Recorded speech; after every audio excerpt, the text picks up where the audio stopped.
میرا بس چلے تو تمہیں دھکے دلوا کر یہاں سے نکلوا دوں، انہوں نے کہا۔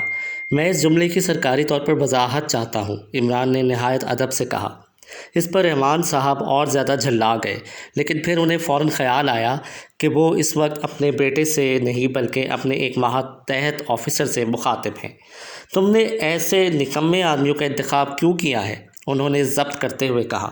محض اس لیے کہ میں اس محکمے میں کسی کو بھی نکما نہیں دیکھ سکتا، عمران کا جواب تھا۔ رحمان صاحب دانت پیس کر رہ گئے، لیکن کچھ بولے نہیں۔ عمران کا جواب ایسا نہیں تھا جس پر مزید کچھ کہا جا سکتا، بہرحال انہیں خاموش ہو جانا پڑا، کیونکہ عمران نے اپنے معاملات براہ راست وزارت داخلہ سے طے کیے تھے۔ کچھ لوگ عمران کی ان حرکتوں کو حیرت سے دیکھتے اور کچھ اس کا مضحکہ اڑاتے، لیکن عمران ان سب سے بے پرواہ اپنے طور پر اپنے سیکشن کے انتظامات مکمل کر رہا تھا۔ اس وقت بھی اس کے سامنے ایک فائل رکھی ہوئی تھی۔ اس میں چند ایسے کیسوں کا ذکر تھا اس میں چند ایسے کیسوں کے کاغذات تھے جن میں محکمے کو کامیابی نہیں ہوئی تھی۔ اس فائل کو دیکھنے کی ضرورت یوں پیش آئی کہ ایک بہت پرانے کیس میں دوبارہ جان پیدا ہو چلی تھی۔ یہ کیس 10 سال پرانا اور نامکمل تھا۔ محکمہ سراغ رسانی اس کی تہہ تک نہیں پہنچ سکا تھا۔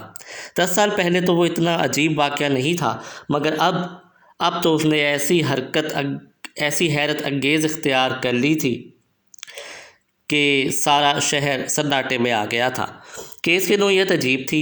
اب سے 10 سال بیشتر شہر کے مشہور رئیس نواب ہاشم کو کسی نے اس کی خوابگاہ میں قتل کر دیا تھا، مگر پھر اچانک 10 سال بعد نواب ہاشم دوبارہ گوشت پوست میں دکھائی دیا۔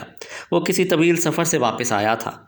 عمران نے فائل بند کر کے میز کے ایک گوشے پر رکھ دی اور جیب سے چوئنگم کا پیکٹ نکال کر اس کا کاغذ پھاڑنے لگا، اور اتنے میں سپرنٹینڈنٹ فیاض کے اردلی نے آ کر کہا، صاحب نے سلام بولا ہے۔ وعلیکم السلام، عمران نے کہا اور کرسی کی پشت سے ٹیک لگا کر آنکھیں بند کر لی۔ اردلی بوکھلا کر رہ گیا۔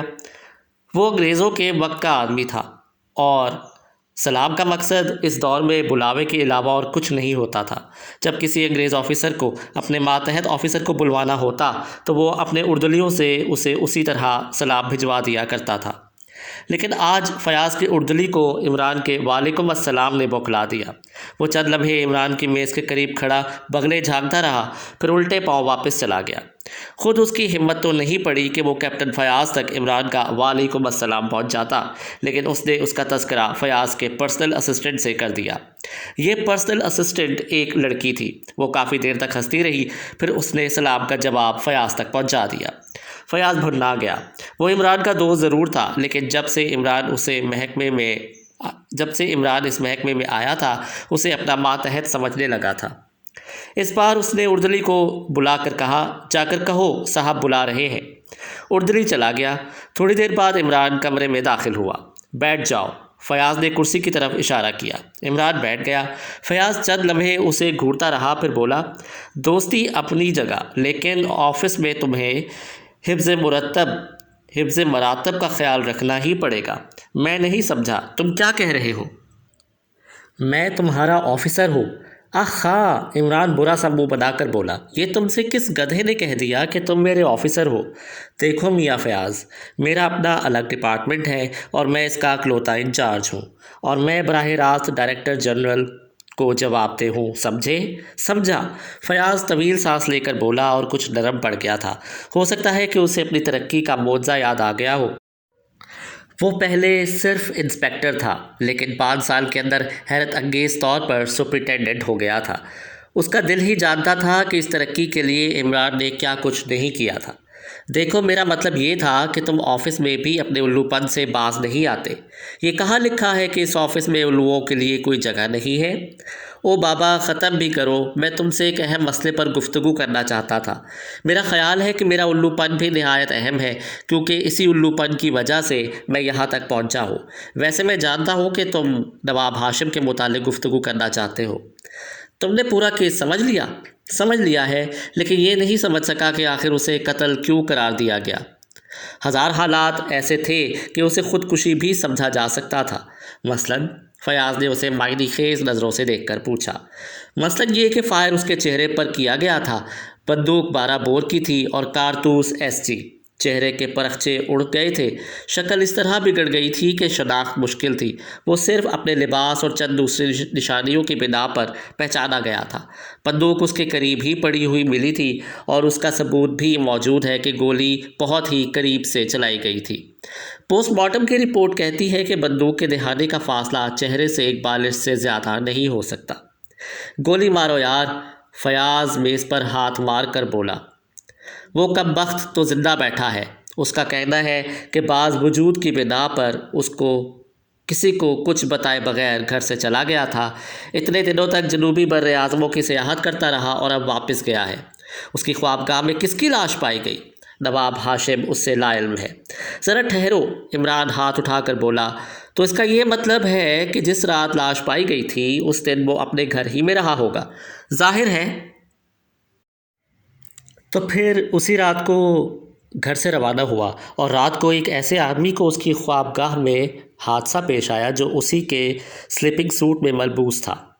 بات تو یہی ہے، فیاض نے سگریٹ سلگاتے ہوئے کہا۔ عمران چند لمحے کچھ سوچتا رہا، پھر بولا، اب وہ اس لاش کے متعلق کیا کہتا ہے؟ اس کا جواب صاف ہے۔ وہ کہتا ہے بھلا میں کیا بتا سکتا ہوں؟ گھر والوں کی غلطی ہے، انہوں نے لاش اچھی طرح شناخت نہیں کی۔ لیکن کسی کو کچھ بتائے بغیر اس طرح غائب ہو جانے کا کیا مقصد تھا؟ عشق، فیاض ٹھنڈی سانس لے کر بولا۔ اوہ، تب تو میں کچھ بھی نہیں کر سکتا، عمران نے سنجیدگی سے کہا۔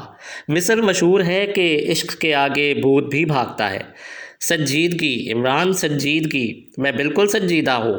اگر وہ اس طرح گھر سے نہ بھاگتا تو اسے سچ مچ کسی سے عشق ہو جاتا۔ بکواس مت کرو۔ عشق میں ناکام رہنے پر وہ دل شکستہ ہو گیا تھا، اس لیے اسے یہاں سے چلے جانا پڑا۔ خدا سے ڈرو فیاض، وہ جنگ کا زمانہ تھا اور اس زمانے کا رواج یہ تھا کہ لوگ عشق میں ناکام ہونے پر فوج میں بھرتی ہو جایا کرتے تھے۔ ایسے حالات میں سیاحی کا دستور نہیں تھا۔ میرا دماغ مت خراب کرو، فیاض جھلا کر بولا۔ جاؤ یہاں سے۔ عمران چپ چاپ اٹھا اور کمرے سے باہر نکل آیا۔ اس کے کمرے میں ٹیلی فون کی گھنٹی بج رہی تھی۔ اس نے ریسیور اٹھایا۔ ہیلو، ہاں، عمران کے علاوہ اور کون ہو سکتا ہے؟ کون؟ بوڑھی، کیا بات ہے؟ آخر کچھ بتاؤ بھی تو۔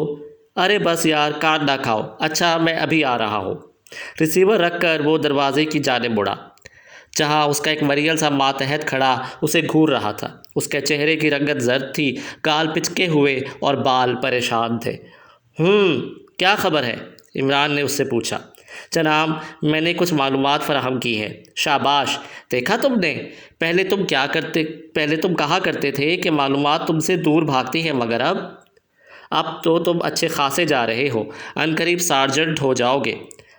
لیکن میری یہ بات ہمیشہ یاد رکھنا کہ دوسروں کو الو بنانے کا سائنٹیفک طریقہ یہ ہے کہ خود الو بن جاؤ، سمجھے؟ جی جناب، میں بالکل سمجھ گیا۔ خیر، رپورٹ سنیے۔ نواب ہاشم حویلی سے باہر نہیں نکلتا۔ آج ایک سرخ رنگ کی کار حویلی میں 2 بار آئی تھی۔ حویلی کی کمپاؤنڈ میں ایک لڑکا تقریباً آدھے گھنٹے تک منہ سے طبلہ بجا بجا کر فلمی گیت گاتا رہا۔ پھر 11 بجے ایک نہایت شوخ اور الہڑ قسم کی محترانی حویلی میں داخل ہوئی۔ اس کے بائیں گال پر سیاہ رنگ کا ابھرا ہوا سا تل تھا، چہرہ بیضوی، آنکھیں شربتی، قد 4.5 اور 5 کے درمیان میں۔ ہائے، واقعی تم ترقی کر رہے ہو، عمران مسرت بھرے لہجے میں چیخا۔ شاباش، ہر چیز کو بہت غور سے دیکھو۔ کار جو 2 بار آئی تھی، اس کا نمبر کیا تھا؟ اس پر تو میں نے دھیان نہیں دیا جناب۔ فکر نہ کرو، آہستہ آہستہ سب ٹھیک ہو جائے گا۔ اچھا، اب جاؤ، 4 بجے شام پھر تمہاری وہی ڈیوٹی ہے۔ عمران نے باہر آ کر سائبان کے نیچے سے اپنی سیاہ رنگ کی ٹوسٹی نکالی اور موڈی کے بنگلے کی طرف روانہ ہو گیا۔ موڈی اس کے گہرے دوستوں میں سے تھا۔ عمران جب وہاں پہنچا تو موڈی شراب پی رہا تھا۔ وہ تقریباً ہر وقت نشے میں رہتا تھا۔ عمران کو دیکھ کر وہ کرسی سے اٹھا اور لکھنوی انداز میں اسے سلام کرتا ہوا پیچھے کی طرف کھسکنے لگا۔ وہ مشرقی طرز معاشرت کا دل دادا تھا اور مشرقیوں کے ساتھ عموماً انہی کا انداز اختیار کرنے کی کوشش کیا کرتا تھا۔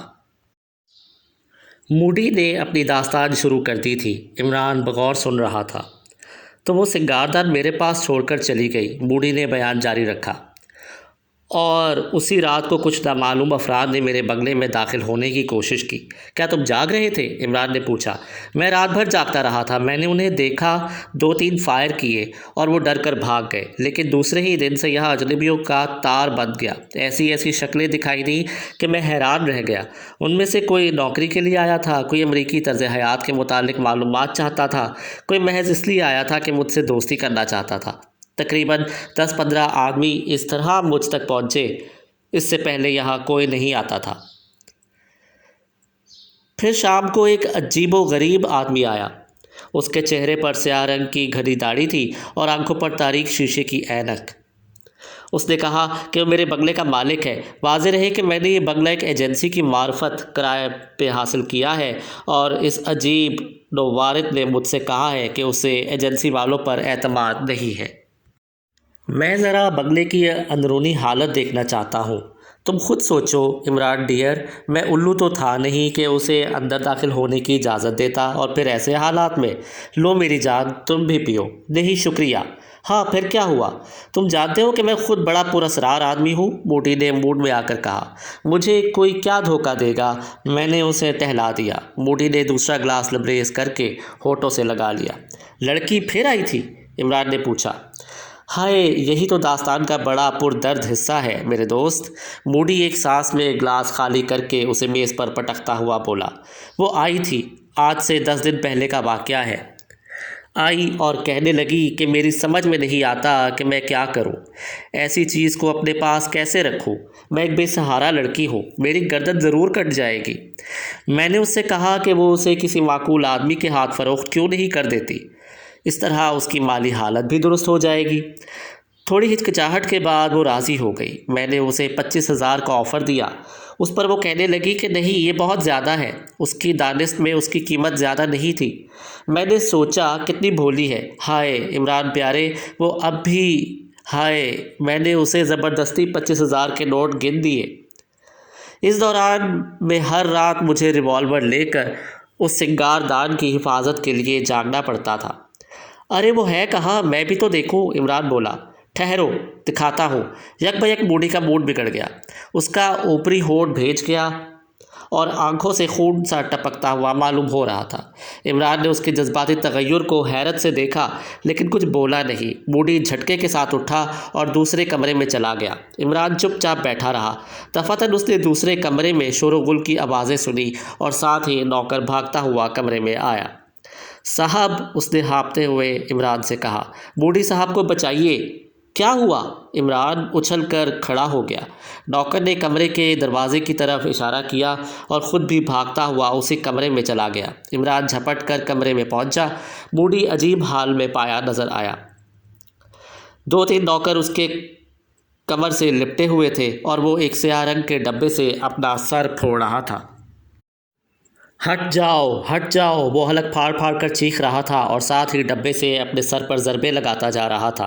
عمران نے بدقت تمام وہ ڈبہ اس کے ہاتھ سے چھینا اور نوکروں نے کسی نہ کسی طرح اسے دھکیل کر ایک صوفے میں ڈال دیا۔ عمران نے ڈبے کو ہاتھوں میں تول کر دیکھا اور پھر اس کی نظر ان جواہرات پر جم گئی جو ڈبے کے چاروں طرف جڑے ہوئے تھے۔ یہی ہے، موڈی صوفے سے اٹھ کر دھاڑا، یہی ہے۔ ہوش میں آ جاؤ بیٹا، ورنہ ٹھنڈے پانی کی بالٹی میں غوطہ دوں گا، عمران بولا۔ میں بالکل ہوش میں ہوں، موڈی نے حلق پھاڑ کر کہا۔ جب سے میں نے اس کی قیمت ادا کی ہے، چین سے رات بھر سوتا ہوں، سمجھے تم؟ یا ابھی اور حلق پھاڑوں؟ اب تم سو جاؤ، عمران نے کہا، پھر کبھی بات کریں گے۔ کیا؟ ارے کیا؟ اب تم بھی کام نہ آؤ گے؟ تو پھر تم ہوش کی باتیں کرو۔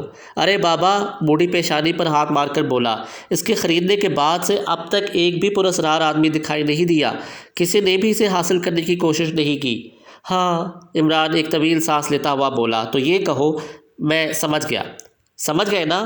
ہاں، اور اگر تمہاری اسرار پرستی کا یہی عالم رہا تو تم یہاں سے کنگال ہو کر جاؤ گے۔ ارے مجھے تو ڈر ہے کہ کہیں تم کچھ دنوں کے بعد گنڈے اور تعویذوں کے چکر میں نہ پڑ جاؤ۔ یہ کیا چیزیں ہیں؟ کچھ نہیں۔ عمران، لڑکی کا پتہ معلوم ہے؟ وہ عالمگیری سرائے میں رہتی ہے۔ عالمگیری سرائے بہت بڑا علاقہ ہے، عمران بولا، لیکن یہ بتاؤ کہ اب میں کیا کروں؟ مجھے 25,000 روپوں کی پرواہ نہیں ہے۔ میں تو… ہائے، میں اسے دھوکے باز کس طرح سمجھوں؟ وہ تو مجھے ایک ایسی عورت معلوم ہوتی ہے جو ہزاروں سال سے زندہ ہو۔ تم نے رائڈر ہیگرڈ کا ناول شی پڑھا ہے؟ او بوڑھی کے بچے، تیرا دماغ خراب ہو جائے گا۔ عمران اسے گھوسا دکھا کر بولا۔ نہیں، میں تم سے زیادہ ہوش مند ہوں۔ بوڑھی ہاتھ جھٹک کر بولا۔ کیا تم نے اس کے جواہرات کہیں پرکھوائے ہیں؟ پرکھوائے ہیں، مجھے اس کی پرواہ نہیں کہ مجھے دھوکہ دیا گیا ہے۔ ہائے، مصیبت تو یہ ہے کہ میں اسے دھوکے باز کیسے سمجھوں؟ نہیں، وہ شہزادی ہے۔